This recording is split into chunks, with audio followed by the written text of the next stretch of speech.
আসসালামু আলাইকুম, ডেলিশিয়াস বাংলা ফুডে সবাইকে আরো একবার স্বাগত জানাচ্ছি আরো একটি রেসিপি দেখার জন্য। আজকে আমি আপনাদের সাথে শেয়ার করব চুলায় তৈরি উল ব্রেড রেসিপি। চুলায় তৈরি করার পরও কিন্তু ব্রেডটি হবে অনেক বেশি সফট আর কালারটাও হবে একদমই ওভেনের মতো, আর ব্রেডটি খেতেও হবে অনেক বেশি মজাদার। তাহলে কিভাবে তৈরি করেছি চলুন দেখে নেওয়া যাক। ব্রেডটি তৈরি করার জন্য সবার প্রথমে বড় একটা মিক্সিং বলে নিয়ে নিচ্ছি 1.5 কাপ পরিমাণে ময়দা। ময়দার পরিবর্তে আপনারা চাইলে আটাও নিতে পারেন, তবে ময়দা দিয়ে কিন্তু ব্রেডগুলো সবচেয়ে ভালো হয়। আর আমি সবসময় ব্রেড এবং কেক তৈরি করার ক্ষেত্রে তীর ব্র্যান্ডের ময়দাটা ব্যবহার করি। এই ময়দাটা ব্যবহার করে সবচেয়ে ভালো রেজাল্ট পেয়েছি। এরপর এখানে স্বাদ অনুযায়ী লবণ আর দিয়ে দিচ্ছি 2 টেবিল চামচ পরিমাণ চিনি। মিষ্টির পরিমাণটা আপনারা চাইলে আপনাদের টেস্ট অনুযায়ী কমিয়ে অথবা বাড়িয়ে দিতে পারেন। এরপর এখানে দিয়ে দিচ্ছি 1 চা চামচেরও কম পরিমাণে অ্যাক্টিভ ড্রাই ইস্ট। প্রতি কাপ আটা বা ময়দার জন্য 1/2 চা চামচ করে ইস্ট ব্যবহার করতে হয়। আমি এখানে সেই অনুযায়ী কিন্তু ইস্ট দিয়ে দিয়েছি।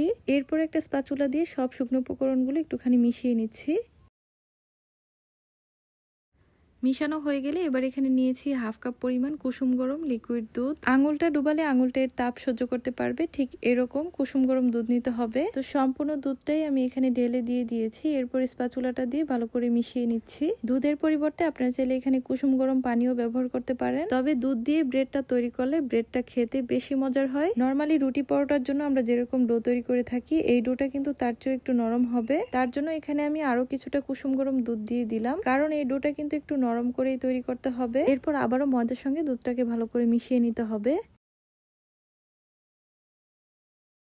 মিশানো হয়ে গেলে এবার এখানে দিয়ে দিচ্ছি 2 টেবিল চামচ পরিমাণ রান্না করার রেগুলার সয়াবিন তেল। আর আপনারা চাইলে এখানে তেলের পরিবর্তে বাটার অথবা ঘি দিতে পারেন। এবার ডোটাকে হাত দিয়ে ভালো করে মেখে নিতে হবে যতক্ষণ না সফট আর স্মুথ একটা ডো তৈরি হচ্ছে।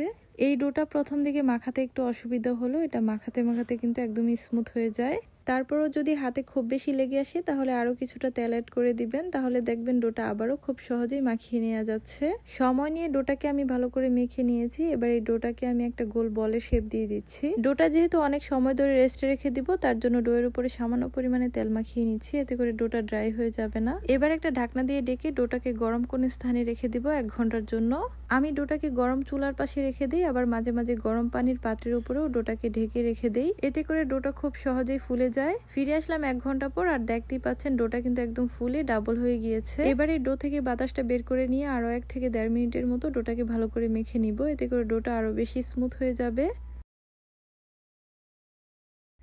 তো দেখতেই পাচ্ছেন ডোটাকে মেখে নিয়েছি, আর ডোটা কিন্তু আগের তুলনায় অনেক বেশি স্মুথ হয়ে গিয়েছে। এবার এই ডোটাকে আমি একটা চপিং বোর্ডের উপরে নিয়ে নিচ্ছি। এবারে ডো থেকে লেচি কেটে নিব, তার জন্য একটা ছুরি দিয়ে আমি ডোটাকে 4 ভাগে কেটে নিচ্ছি। লেচিগুলো কেটে নেওয়া হয়ে গেলে এবার এই লেচিগুলোকে একটা গোল বলের শেপ দিয়ে দিব।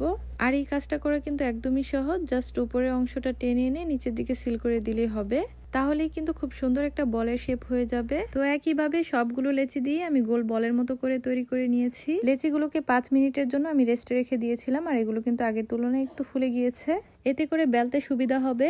এরপর সবগুলো লেচি আমি একটা বাটিতে তুলে ঢাকনা দিয়ে ঢেকে রেখে দিয়েছি। শুধু একটা লেচি নিয়ে নিয়েছি, আর এর মধ্যে আমি কিছুটা ময়দা দিয়ে দিয়েছি।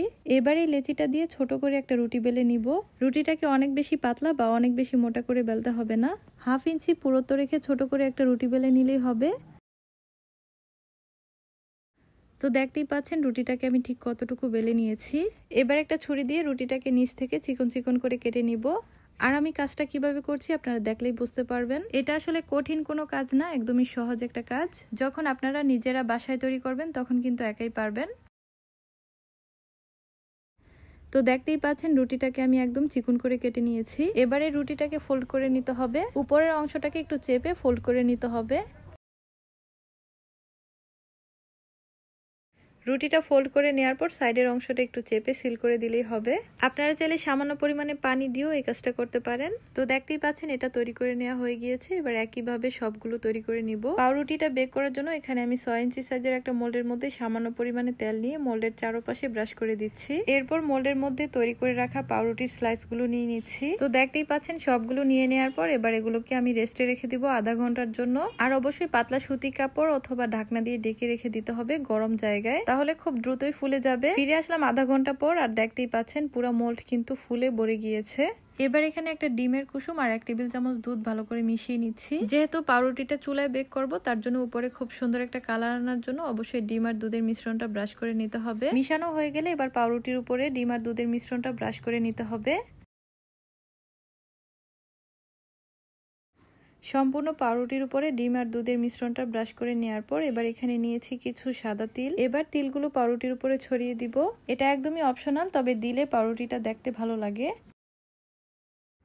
এবার এই পাউরুটিটা বেক করার জন্য কিন্তু একদমই রেডি। তার জন্য আমি আগে থেকে চুলায় একটা হাঁড়ি বসিয়ে ঢাকনা দিয়ে ঢেকে 10 মিনিটের জন্য ফ্রিহিট করে নিয়েছি। এবার হাঁড়ির মধ্যে দিয়ে দিচ্ছি 2টা কাগজ। এবার এর উপরে একটা স্ট্যান্ড বসিয়ে দিয়ে এর মধ্যে পাউরুটির মোলটা বসিয়ে দিব। এবার সিলভারের একটা ঢাকনা দিয়ে ঢেকে চুলার আঁচটা লোয়ের চেয়ে একটু বাড়িয়ে দিয়ে 20 থেকে 25 মিনিটের জন্য বেক করে নিব। চাইলে পাতিলের উপরে মোটা একটা সুতি কাপড় দিয়েও ঢেকে রেখে দিতে পারেন, তাহলে কালারটা খুব দ্রুত এসে পড়ে। আর পাউরুটির উপরে খুব সুন্দর একটা কালার আনতে হলে অবশ্যই কাচের ঢাকনা স্কিপ করতে হবে, সিলভার, অ্যালুমিনিয়াম অথবা স্টিলের ঢাকনা ব্যবহার করতে হবে। ফিরে আসলাম 25 মিনিট পর, আর দেখতেই পাচ্ছেন পাউরুটিটা কিন্তু খুব সুন্দরভাবে বেক হয়ে গিয়েছে। এবার পাউরুটিটা গরম থাকা অবস্থাতেই এর উপরে কিছুটা ঘি ব্রাশ করে দিচ্ছি, এতে করে পাউরুটিটা দেখতে আরো বেশি চকচকে হবে। এবার চুলা থেকে নামিয়ে নিব। পাউরুটিটা চুলা থেকে নামিয়ে কিছুটা ঠান্ডা হওয়ার পর এবার এটাকে আমি আনমোল্ড করে নিচ্ছি। একটা ব্রেড নাইফ দিয়ে সাইড থেকে একটু ছাড়িয়ে নিচ্ছি, এতে করে খুলতে সুবিধা হবে। তো দেখতেই পারলেন কত সহজে তৈরি করে ফেললাম উল ব্রেড বা উল পাউরুটি। এটা দেখতে অনেকটাই উলের মতো, তাই এটার নাম হচ্ছে উল ব্রেড। তো পাউরুটিটা দেখতে যেমন সুন্দর হয়েছে, খেতে কিন্তু মাশাআল্লাহ অনেক বেশি মজার হয়েছিল।